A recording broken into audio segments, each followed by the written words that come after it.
Segundo vídeo sobre a evolução histórica dos direitos humanos. Na primeira aula falamos do Código de Unarmur, falamos do Código de Hammurabi e também da Lei das 12 Tábuas. Na aula de hoje nós vamos dar início, dando um salto para a Idade Média, em 1215, falando da Magna Carta de 1215, o que foi a Magna Carta e em qual contexto houve essa publicação. Havia, naquela época, uma contenda entre a Igreja, a monarquia e a nobreza, entre o Papa Inocêncio III e o rei João Sem Terra.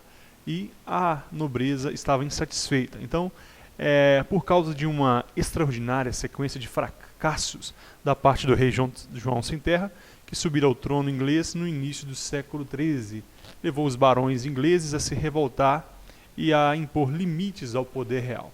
Então, nessa Magna Carta de 1215, os barões ingleses eles obrigam o rei João Sem Terra a ceder direitos. É o fim do absolutismo. O rei não seria mais absoluto, mas ele vai ceder direitos em prol da legalidade. Então, o rei, que era a lei, ele vai se tornar submisso à lei. E nós veremos que isso foi uma grande conquista. O rei não tinha o respeito dos seus súditos. Ele estava sem crédito, ele estava sem prestígio. Ele fracassou na tentativa de reconquistar os territórios ingleses, que foi tomado por Filipe Augusto de França. Fracasso este que ficou patente com a Batalha de Bouvines, em 1214. E ainda havia controvérsia com a Igreja Católica acerca da indicação dos serviços de cantuária. O rei se recusou a aceitar a indicação feita pelo Papa, ou seja, ele interferia diretamente nos assuntos da Igreja. Então, aumentou a insatisfação. Nos lembremos que estamos na Idade Média, um período onde a Igreja havia um grande poder. Em 10 de julho de 1215, os barões, revoltados com os fracassos do rei, tomaram Londres e forçaram João a aceitar um documento conhecido como os Artigos dos Barões, ao qual o grande selo real foi aposto em Runnymede, em 15 de junho do mesmo ano. Em troca, os barões renovaram seus juramentos de fidelidade ao rei em 19 de junho. Um diploma formal preparado em 15 de junho pela chancelaria para registrar o acordo entre o rei João Sem Terra e os barões ficou conhecido como Magna Carta, ou Magna Charta Libertum. Cópias dessas foram enviadas a funcionários tais como xerifes e bispos. Portanto, esses barões revoltados eles invadiram Londres. Portanto, o rei João Sem Terra, então, para que ele continuasse no trono, ele foi obrigado a assinar esse documento. E esse documento foi conhecido como Magna Carta. E como nós leremos alguns artigos, os mais importantes, nós veremos que os princípios como devido processo legal, princípios da supremacia da justiça, ou seja, a ninguém será negado o direito de justiça, nenhum ser humano estaria excluído de poder ir à justiça. Então, tudo isso são conquistas da Magna Carta, como nós veremos a seguir. O que foi? É um documento de 1915 que limitou o poder dos monarcas da Inglaterra. Para fins de prova, isso aqui é muito importante.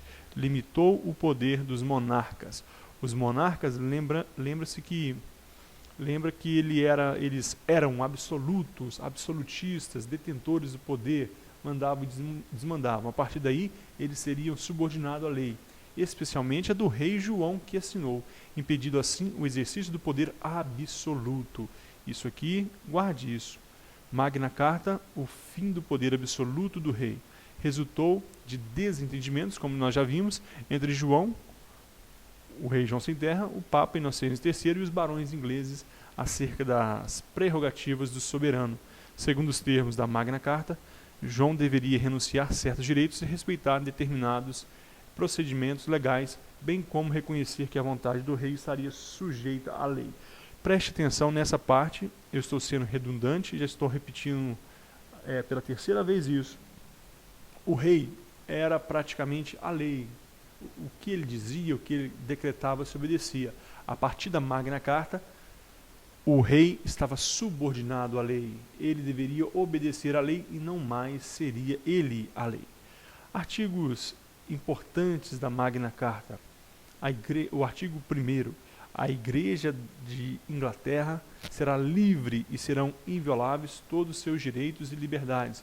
E queremos que assim seja observado em tudo, e por isso, de novo, asseguramos a liberdade de eleição, principal e indispensável liberdade da Igreja da Inglaterra, a qual já tínhamos reconhecido antes da desavença entre nós e os nossos barões.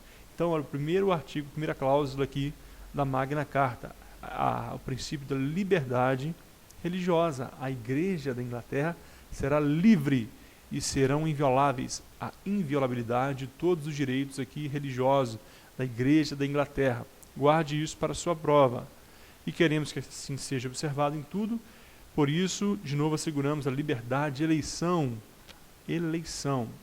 Um princípio democrático dentro da Igreja. Principal e indispensável liberdade da Igreja da Inglaterra, a qual já tínhamos reconhecido antes da desavença entre nós e os nossos barões. Observe que aqui a Igreja se tornou protegida nessa Magna Carta. Outras cláusulas importantes são a cláusula 39 e a cláusula 40.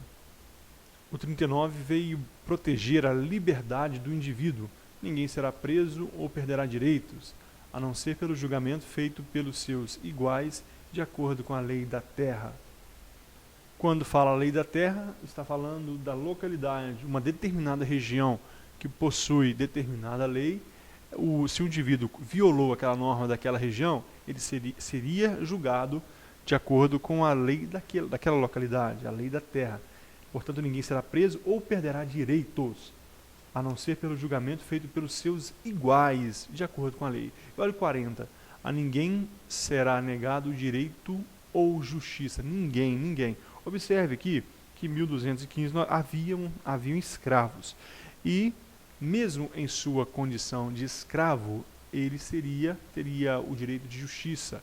A ele seria propiciado todos os seus direitos. Ele havia um direito também. Ele não poderia, quando ele cometia uma infração, ele deveria, escravo, também ter o direito de ser submetido à justiça. É lógico que, em se tratando de regime feudal, na prática isso seria um pouco inviável, mas já é uma conquista e já foi positivado isso, foi colocado no papel em 1215. Quando a gente lê aqui a cláusula 39, fala da prisão. A Magna Carta também trouxe dispositivos para proteger a prisão ilegal. Seria uma espécie de habeas corpus. Portanto, não é uma lei específica do habeas corpus. Daqui a pouco nós veremos, nos próximos slides, que houve na história a primeira lei do habeas corpus. Mas a Magna Carta já trouxe, olha ainda, trouxe ainda proteção de direitos e garantias, habeas corpus, direito de propriedade e devido processo legal. Havia, portanto, dispositivos na Magna Carta que vinha proteger o indivíduo em caso de uma prisão ilegal. Ele foi preso ilegalmente, foi considerado ilegal, então havia como reivindicar essa prisão ilegal, reivindicar uma soltura. É o habeas corpus dentro da Magna Carta, apesar de não ser uma lei exclusiva. Direito de propriedade, então, proteger a propriedade do indivíduo e do devido processo legal. Quando a gente vê aqui no 40, a ninguém será negado direito ou a justiça, devido processo legal dentro da Magna Carta de 1215. Observe que você vai olhando a evolução, como que as leis, como que o direito vai se tornando mais complexo, como a proteção ao indivíduo vai se tornando cada vez mais visível. A lei do habeas corpus. Aqui nós já pulamos para 1679, depois da reforma, 1679, já anos depois. A lei de 1679, cuja denominação oficial foi uma lei para melhor garantir a liberdade do súdito e para a prevenção das pressões no ultramar, trouxe as garantias processuais que criam os direitos. 1. A reclamação ou requerimento escrito de algum indivíduo ou a favor de algum indivíduo detido ou acusado da prática de um crime. Olha, aqui nós temos o habeas corpus da mesma forma que nós conhecemos no direito moderno. Agora, havia exceções, exceto tratando-se de traição ou felonia. Observe aqui, a felonia é um ato desleal, um ato cruel. Só que nesse contexto histórico aqui, de 1679, era um ato de insubordinação do vassalo contra o senhor feudal. Então não cabia habeas corpus para ato de insubordinação do vassalo contra o senhor feudal. Então, portanto, aquele que estava subordinado ao senhor feudal, quando ele cometia uma infração contra este, não cabia habeas corpus. A gente não precisa ler todo esse texto, porque vem falar sobre os procedimentos do habeas corpus naquela época. Isso não traz para nós, não há importância para a nossa prova. O que é importante gravar aqui? Que na Inglaterra, em pleno regime feudal, sistema feudal, em 1679, houve uma lei, a lei do habeas corpus. E essa lei foi uma grande conquista para a época. E para fins de prova, lei do habeas corpus de 1679. Qual o outro cuidado que nós temos que ter aqui para fins de prova? Vamos voltar aqui na Magna Carta. A Magna Carta trouxe aqui a habeas corpus dentro do seu texto. Trouxe o habeas corpus para dentro do seu texto. Só que a Magna Carta, ela não foi uma lei específica, não detalhou o habeas corpus, não trouxe na sua processualidade, apenas trouxe a previsão do habeas corpus em caso de prisão ilegal. Já em 1679, ainda também na Inglaterra, aí sim temos a lei do habeas corpus, uma lei exclusiva que veio proteger um indivíduo contra prisão ilegal. Havia exceção em caso de traição ou insubordinação contra o senhor feudal. Portanto, mas mesmo assim foi um grande marco, uma grande conquista, e nós temos que guardar isso para a nossa prova. Não esquecer, pessoal, olha, a Magna Carta de 1215, os barões ingleses invadem a Londres, obriga o rei João Sem Terra a jurar, obriga o rei João Sem Terra a conceder direitos. Portanto, agora ele não será mais absoluto, o povo tem direito. Ele concede à igreja liberdade religiosa e outros ganhos que nós já vimos aqui. Você deve guardar a previsão do habeas corpus, importante para a prova, mas não é a lei do habeas corpus, ainda o devido processo legal, a liberdade religiosa e ainda o princípio do devido processo legal e ainda o direito de justiça. Tudo isso foi observado na Magna Carta. E ainda nós vimos a lei do habeas corpus, o primeiro diploma legal positivado, escrito, falando do habeas corpus. Então, portanto, nós paramos por aqui. No próximo vídeo, o próximo será um vídeo um pouco maior. Nós falaremos da Bill of Rights, depois nós falaremos também da Declaração do Povo da Virgínia, da Declaração de Independência dos Estados Unidos e ainda a Constituição dos Estados Unidos. Documentos importantes na evolução histórica dos direitos humanos.